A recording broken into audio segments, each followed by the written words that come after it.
تو وہ شخص کہنے لگا کہ مجھے یہ بتائیے، آپ صلی اللہ علیہ وسلم نے فرمایا جو سمجھ میں تیری آئے پوچھ لے۔ وہ بولا میں آپ کو آپ کے پروردگار اور آپ سے پہلے لوگوں کے پروردگار کی قسم دے کر پوچھتا ہوں، سچ بتائیے گا کیا اللہ نے آپ کو تمام لوگوں کی طرف پیغمبر بنا کر بھیجا ہے؟ آپ صلی اللہ علیہ وسلم نے فرمایا اللہ کی قسم ہاں۔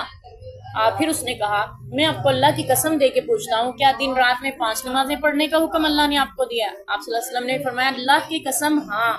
اس نے پھر کہا میں آپ کو اللہ کی قسم دے کر کہتا ہوں کیا اس مہینے یعنی رمضان کے روزے رکھنے کا اللہ نے حکم دیا ہے آپ کو؟ تو آپ صلی اللہ علیہ وسلم نے فرمایا اللہ کی قسم ہاں۔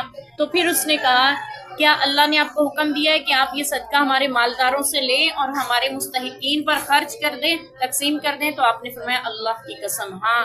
تو اس کے بعد وہ شخص کہنے لگا میں اس شریعت پر ایمان لایا جو آپ لائے ہیں، اور میں اپنی قوم کے ان لوگوں کا جو میرے پیچھے ہے بھیجا ہوا نمائندہ ہوں، میں اپنی قوم کا جو میرے پیچھے رہ گئے ان کی طرف سے بھیجا ہوا نمائندہ ہوں۔ اب یہ شخص جو آیا تھا یہ قاصد کی صورت میں آیا تھا، اور قاصدوں کے پر لازم تھا وہ کسی قوم کے سامنے جہاں پہ قاصد بن کے جا رہے ہیں ان کے سامنے بالکل بھی عاجزی یا بے بسی کا اظہار نہیں کرتے۔